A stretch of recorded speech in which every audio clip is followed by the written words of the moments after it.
If you remind me to turn that off, that would be good too. So it won't be a 5-hour video, which I have posted. All right. So today we're going to start talking about how we're going to be using these identities. And by the time we get through with all of them and add all of them to the plate, it will be trickier than today. Right now, we just have a few identities out there. Now, do you remember what an identity is? Before we did trig, do you remember what we called an identity? It was an equation that what? I think some of you are thinking the right thing, but you're probably not saying the right thing. It's an equation that has maybe x's in it that what? Yeah, one side equals the other side, but that's kind of true for all equations because there's an equal sign. They're literally the same. They might not look the same though. But what does it mean about the x's that you plug in? Any value works. No matter what you plug in, it'll work. Like when I have sine squared theta plus cosine squared theta equals 1, anything I plug in for the cosines is going to make it true. Are you with me? Now, all of these identities that we're giving you, the fundamental identities, they have been proven. All right? We've talked about some of them. Some of them are just defined, like the trig identity. Sine is opposite of hypotenuse. That's just a definition. But all of these identities, we proved the alpha plus betas yesterday. We proved the cofunctions. We showed all of that. So once they're proven, you can accept them as law, which means you can claim them and use them to rewrite other identities that maybe aren't proven, or to see if something is an identity. But the whole idea here in proving identities is, can you take something that looks like an equation, and can you show that no matter what happens, no matter what you plug in, the right side and the left side will be equal. And it's not enough to go, well, I checked about 10 numbers and they all worked. Now, I got to be honest with you. If I checked 10 numbers and they all worked, I would tend to think it was an identity. But that's not the math that we're living in. So the math world we're living in is, can you prove that a particular identity is an actual identity? And to do that, you do what Maren said earlier. You basically make one side equal the other side.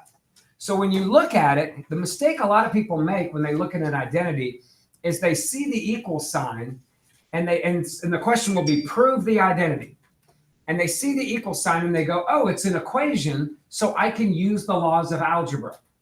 But that's not true. What you need to do when you see a proof, and if you're wondering what the heck I'm talking about, like if you just scroll a little past this, like these aren't identities here, we're just simplifying, but eventually you're going to get to, gosh, where it's way down the road, but eventually you're going, so I'm not going to get there right now, but eventually, eventually we're going to be using our identities, replacing stuff, manipulating stuff, but I can't treat it like an equation. I basically have to think about the equation as a question mark. Like when you see an equal with an identity, what you really, if something says prove the identity, you need to think, okay, what they're really saying is this equal to that? So you look at the equal sign as if it's a question mark, and you start messing around with one of them and try to make the left side equal to the right side. Or maybe you like to mess around with the right side and make it equal to the left side.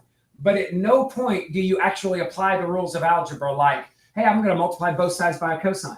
Or I'm going to subtract that -7. I'm going to add 7 to both sides. We can't use that because it's technically not an equation. It's a question.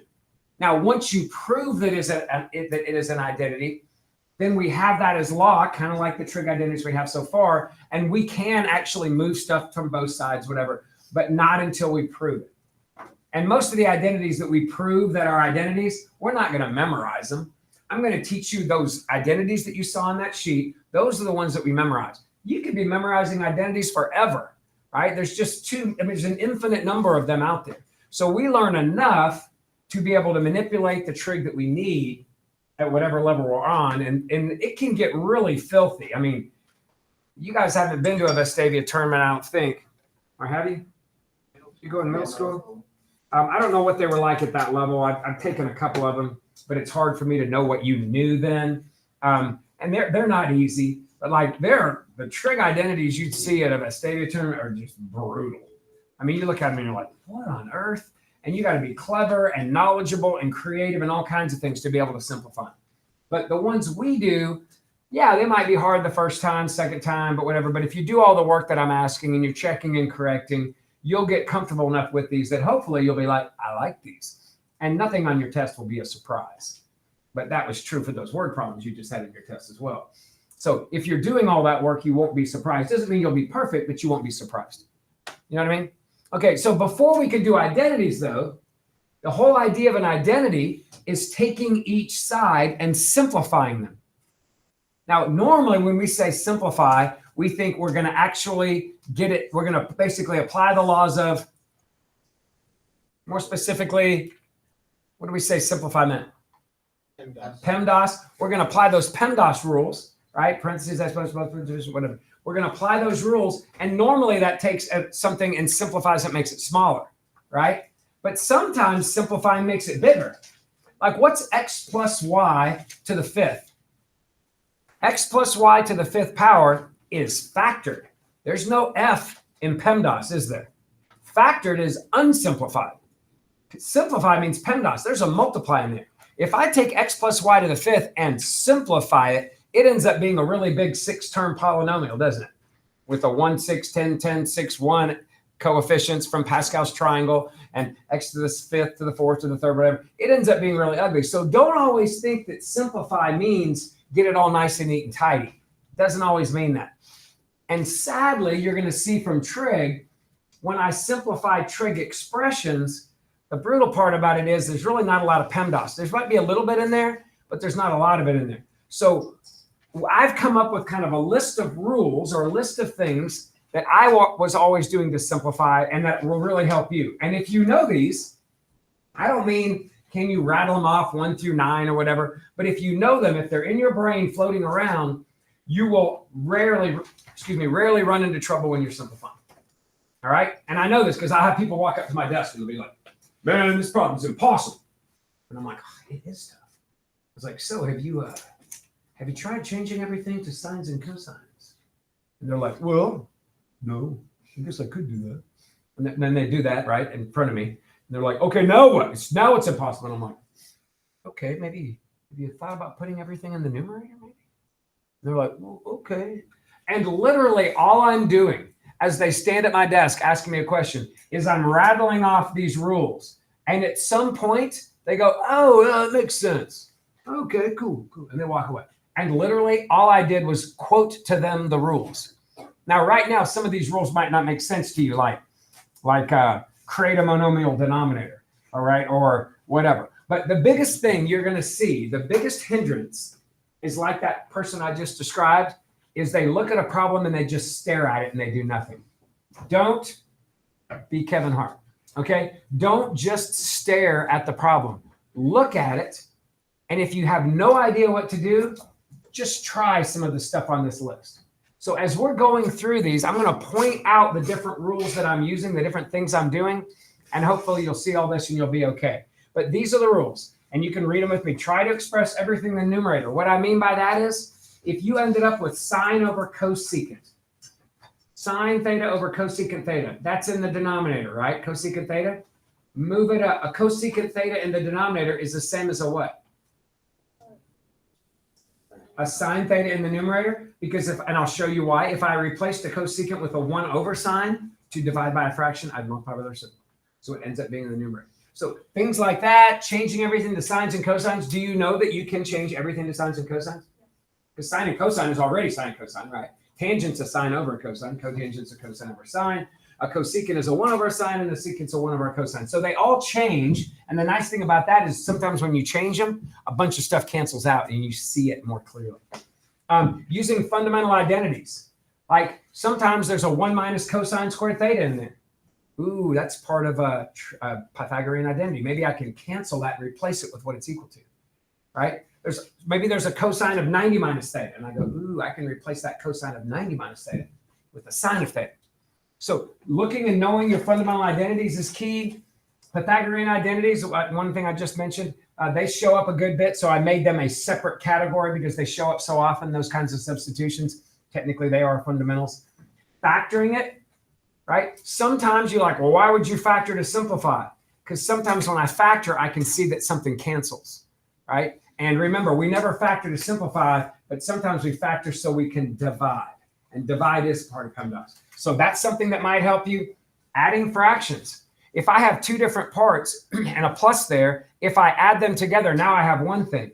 One thing is more simple than two things, right? So sometimes that would be something that we do. And then create a monomial denominator. We'll talk about that, but it's kind of like rationalizing a denominator. So if I saw something like 1 minus cosine theta on the bottom, not 1 minus cosine squared, but like a 1 minus a cosine theta, if I multiplied the top and the bottom by a 1 plus a cosine theta, it would become a 1 minus cosine squared, which is a sine squared.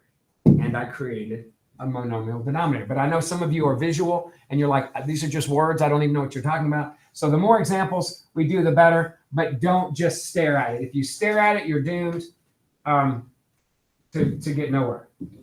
All right. So, and we'll get back to her. Have you ever seen this lady? She's awesome. I've seen a couple interviews, but she can pop her eyes out. Like, it's really cool. Like, if you go look up woman, bug-eyed woman or something like that video, she can sit there and go, and her eyes go, and they pop out of her head like that. And then they go, and they come back in. If we have time, I'll show you. It's fantastic. She's made a career out of this. She goes around and does talk shows and stuff. She's been on all. Anyway, so simplifying, improving identities. So I'm going to throw this up there. Oh, and one last thing. There is not one way to do this. There are dozens of ways to simplify, if not more. So when you look at my key or the book's key, the whatever, don't think that that's the only way to do it. The goal is, did you get the same kind of simplified answer at the bottom? And even then, sometimes you're like, yeah, I know you left it like that, but I left it like this. Are they kind of the same? Or would this be okay? Sometimes even that's true. All right. But the key is, did you get it more cleaned up? And that you probably are going to end up with the same answers that I do. Okay. So let's look at this right here. Anybody got an idea what I could do? Now, some people bail initially right here and they go, change it to sines and cosines, because they just are super happy about changing everything to sines and cosines. Well, if you did, what is a secant? I'll show you a couple different ways. A secant is a 1 over a cosine theta minus 1. And then you have a what? 1 over a cosine theta plus 1. Now, that didn't really get me anywhere, but it's something. What? Anybody got an idea what I might do here? Do what? So you multiply that, FOIL it out, because this is a difference of two squares factoring situation. Now, again, I wouldn't do it this way. I'll show you the other way. That would give me 1 times 1 over cosine squared theta. And then what happens to the outer and the inner when you FOIL? And that gives you a minus 1. Again, most people would not have done this, right?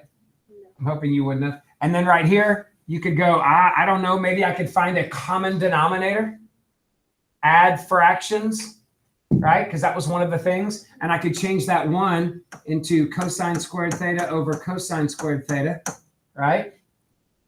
And then you could add them by getting 1 minus cosine squared theta over cosine squared theta. Oh, wait, what's that top part? That's a Pythagorean identity, or part of one. That's sine squared theta, isn't it?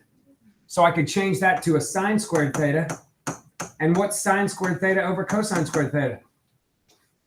If sine over cosine is tangent of theta, you just have 2 of them there, don't you? So you have tan squared theta. Now, I would not have done that. What I would have done is what?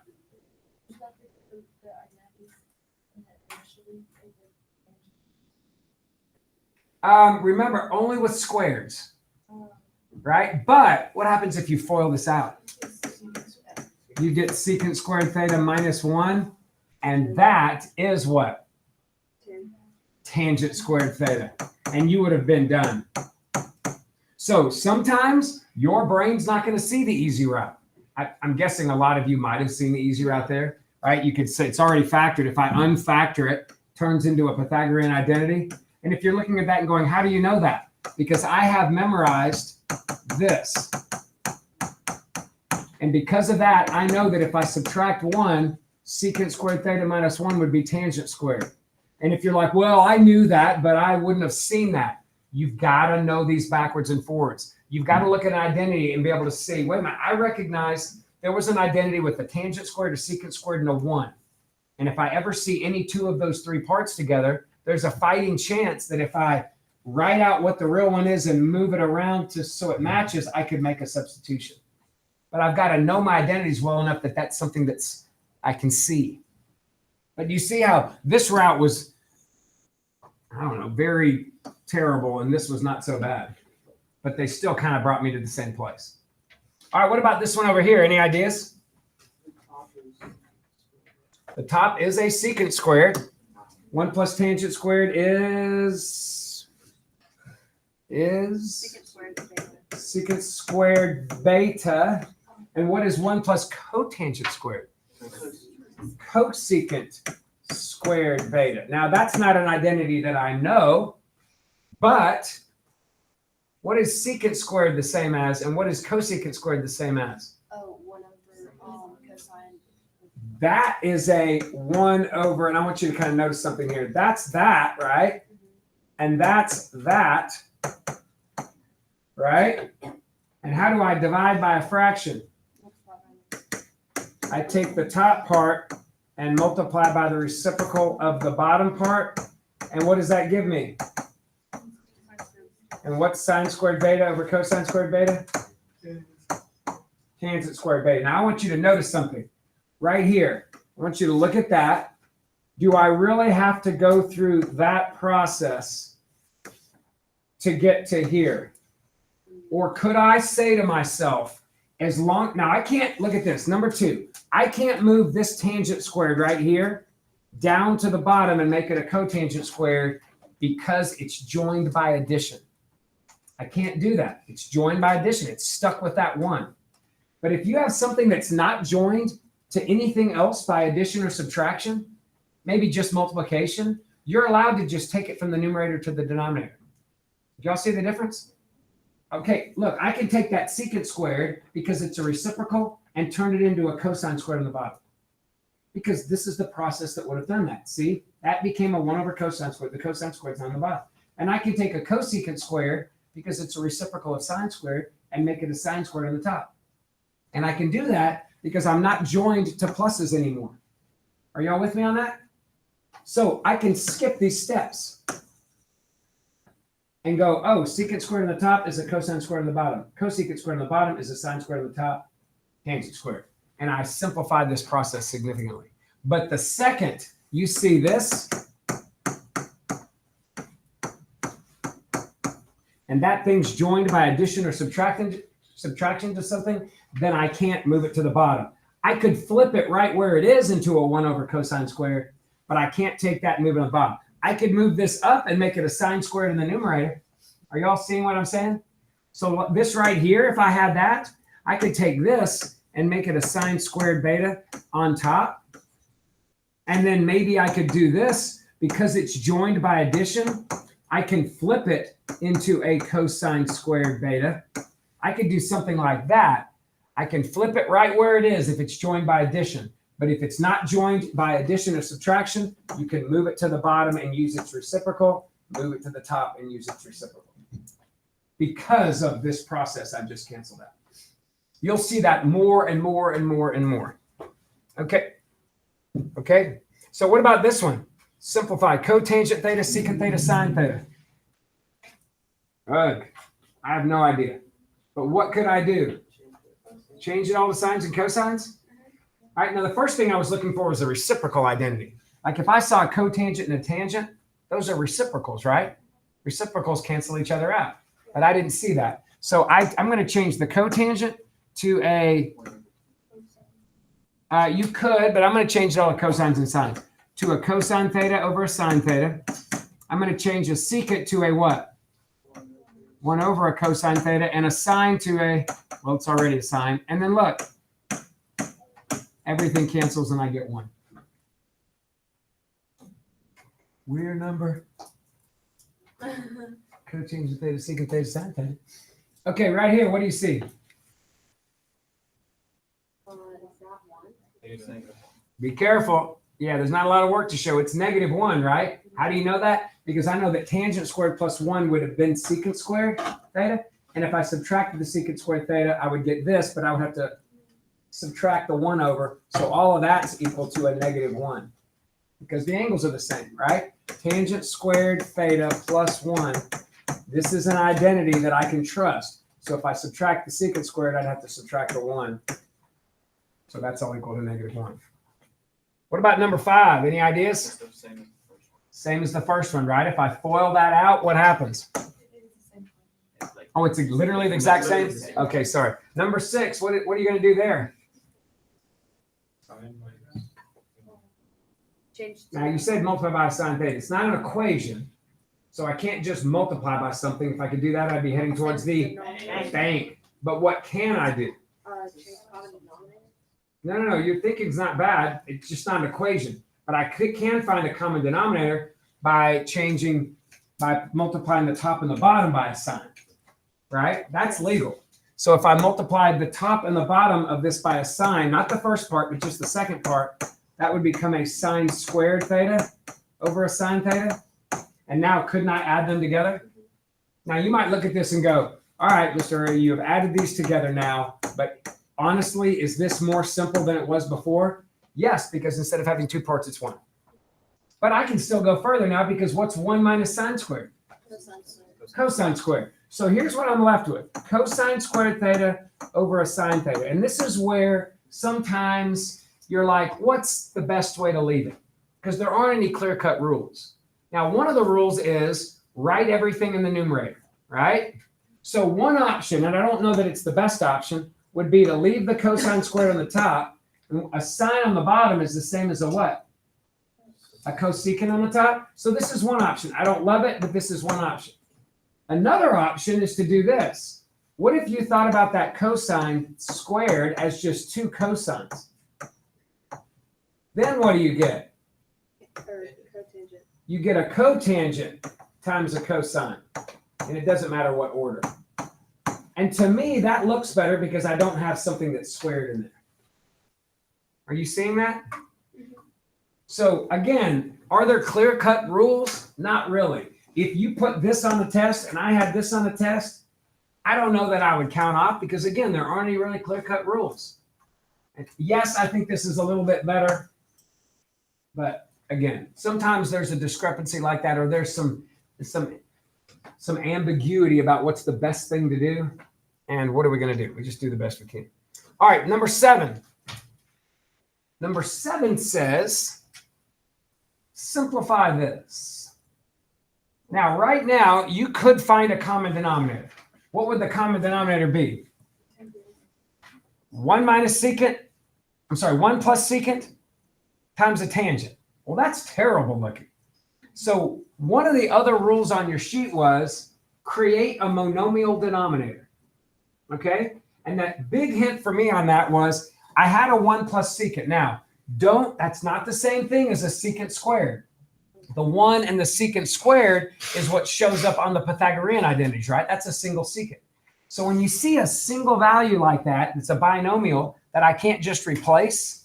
What I can do is multiply the top and the bottom by its conjugate. And in doing that, check it out. So if I multiply, 1 minus secant theta, 1 minus secant theta times this, no, the conjugate. So I'm going to take this, bring it down, take this, bring it down.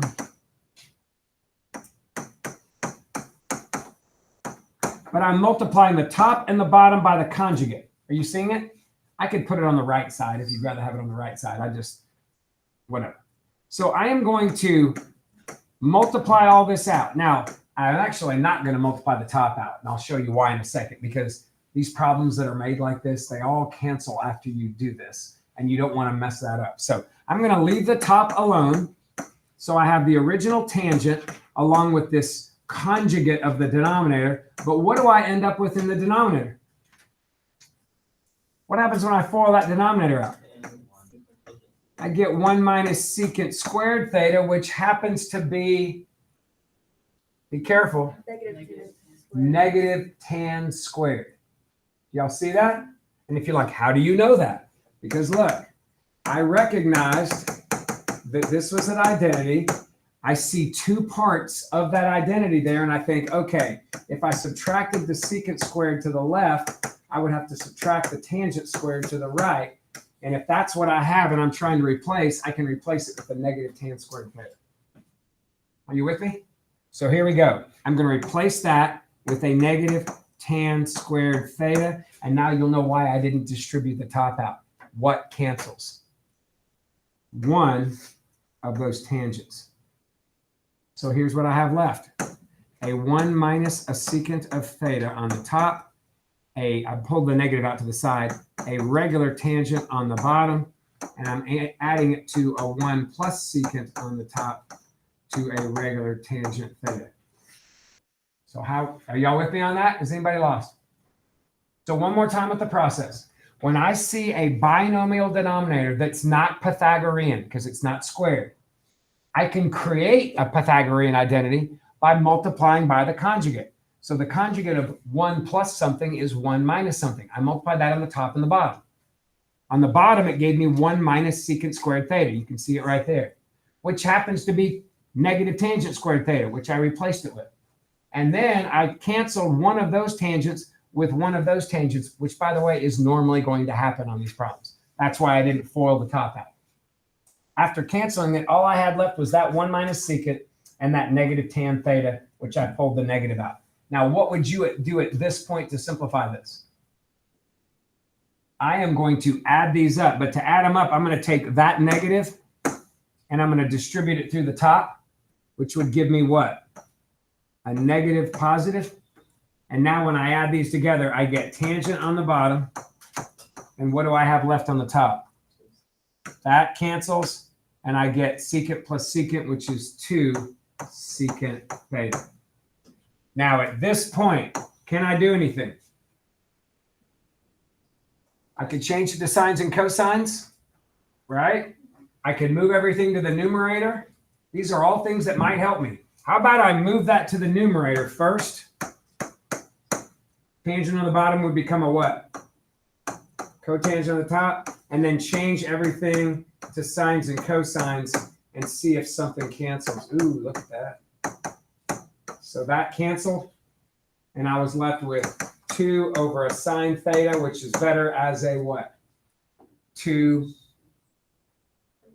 cosecant theta. All right, written in the numerator. And some of these are a journey, right? And the first time you see them, you want to hurl a little bit. But after you've seen them 2 or 3 times, you start getting used to them and you're like, oh, that's what I do on this one, or that's what I do on that one. What do we got? Oh, no, we're not done here. Now, let me show you a quick proof. First dose of proofs. Okay, we got till 20 after, right? So right here, prove the identity. Now remember, this is supposed to be an identity. Every now and then, to keep you honest, I throw in there that's not an identity. Do you know how you prove that something's not? How do you prove that something is not an identity? You just got to show one example where it's not true. So like if you start sniffing, like if you start working, you're like, I don't think this is an identity. Pick an angle, plug it in. I would pick one that actually works nicely for you, right? Something that, don't pick 225 degrees or whatever if you're more comfortable with 30, okay? Pick an angle and plug it in, and if the left side equals the right side, it probably is an identity. Maybe start working a little bit further. But if you plug it in the original one, don't plug it in where you currently are, because if you do that, you might have made a mistake, right? So plug it in the original one. If it's true, and you randomly picked an angle and it was true, probably is an identity. You just got lost in the problem. But if it's false, then you can say, no, not an identity. On the test, I might put one on there that's not an identity. So I had a kid walk up to me. Thought you were sneaky, Mr. Hurry. Hands the test to me. Caught all 6 of them. I'm like, oh, that's disappointing. There was one. Okay? So if you find more, sometimes there's none. All right? So don't think that there's going to be a zillion identities that aren't identities. All right? So here's what we do. Remember, the equal sign acts like a what on a proof? A question mark. So what we're going to do is we're going to think about that equal sign. We're going to think about that equal sign as a question mark. Okay, and we're going to start simplifying the left and see if we can turn it into the right, or if you'd like to. And by the way, you don't even have to simplify. You could actually uglify. Okay, you could take something and make it uglier. Like if I see a sine squared, I could change it into a 1 minus cosine squared. It's true, right? I could take that 1 minus cosine squared and factor it into 1 minus cosine 1 plus cosine. You don't have to make it simple. You just have to make them match. And I'm not, some teachers in this building say, you pick one side and that's the only side you can work with. That's not how proofs work. You just need to make them match. If I want to pick this side and change it up a little bit and then I kind of get stuck, then I can kind of walk over here and I can take the right side and I can change it a little bit. If at any point, any part of the right matches any part of the left, they are equal, you're done. You have proven the identity. So like right here, let's just watch some steps. I look at this and I think, man, I have no idea. Actually, I have a small idea. But right now I'm a little struggling. Anybody got any ideas of what they might want to do to make this match that? You're going to kind of use some of the same rules. Change the sines and cosines. That's not a terrible idea when it's ugly like this. So cosecant squared is 1 over sine squared plus, notice it's with a plus. I can't just throw it on the bottom right. I can only flip it where it is. Secant squared is 1 over cosine squared. And then you're going to get really tired of copying the right side that you're not working with. So just put a little equal sign. Distribute the signs. Ooh, distribute. If I distribute that sine squared in there, what does the first one give me? What does that give me? You can write sine squared over cosine squared, but what did that give me? 1 plus tangent squared. Oh my gosh, what's 1 plus tangent squared? Secant squared. Does the left side equal the right side? Then you, my friend, are done. Now, if you stop right here and say, I'm done, how do I know that you know that 1 plus tangent squared equals secant squared? You're like, because it's an identity. So is every question I just asked you on that quiz. But a lot of you didn't know them, right? I mean, some of you made mistakes. You're not finished until that and that look the same. Now, if it's like a commutative property, no, you don't have to change a sine squared plus cosine squared and a cosine squared plus sine squared. You can allow that. So basic mathematical properties like commutativity, things like that, you're allowed to use. But trig stuff, simplify. But did you notice I didn't even mess with this? Did you notice I didn't like divide both sides by a sine squared? I treated it like it's not an equal sign, but like a question mark, and I just messed with the left side. Over here, any ideas? Seems like that would not be true. How can two things added be the same as multiplied? I'm not sure, but could I change them to maybe 1 over cosine squared plus 1 over sine squared? Would that be something that's a good idea? Want to change this too? Since that's just one number, I can change that to cosine squared times sine squared. You can change it to two fractions, but they're going to multiply together, right? Now, here's a hint. Notice I didn't do the same thing to both sides. I played with this. I stopped. I came over here. I played with that, right? A hint right here is, ooh, for this to add together, I would have the same denominator, wouldn't I? There's a hint right there. So how would I add those together? Multiplied by sine squared. Common denominator. So this would have to have a sine squared in its denominator. That would have to have a sine squared in the numerator. This would have to have a cosine squared in the denominator. This would have to have a cosine squared in the numerator. Now I have the same denominator. Can I add them? So I'm going to get a sine squared theta, cosine squared theta on the bottom. And on the top, I get what? Sine squared theta plus cosine squared theta. Oh, wait. What's sine squared theta plus cosine squared theta? 1. And I have 1 over sine squared theta, cosine squared theta. And is that the same thing as the right side? Other than the commutative property being out there? Yeah. Now, what if you did nothing to the right side? Would you still be finished? Like, what if I had just been bringing down secants, cosecants? All right? No, but look right here. I could move the sine squared back up, the cosine squared back up, and then they would be equal, right? Are you seeing that? Yes, no? Say something if you're not. You seeing it? Some of y'all holding that on me, but So anyway, you got some homework problems. As those are all my examples. You have some homework problems. One little hint on the identities on the proof, guys. Your identities. Everybody focus. Your identities need to have equal signs as you're proving, just running down the page like this. Don't go, oh, well, that's equal to that, and then that's equal. We're not doing that. We're not going sideways. If you simplify or change something, bring it down. So I'm always seeing the left and right side. That's my recommendation. I mean, that's my request. Okay? That doesn't mean everybody does proof that way, but that's the way I can best read your papers. So just come straight down the page like that so I can follow along what you're doing. And again, don't expect that your work is always going to look like mine. There's a good chance on the keys it goes, answers will vary. It's a proof, right? There's a lot of ways I can prove different things. All right. Good luck. We'll be doing this kind of stuff for the rest of this chapter. So you'll get a lot more practice with it as we move along.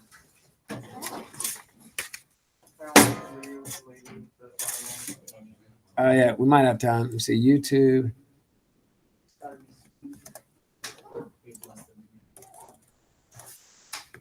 Eddie with eyes popping out.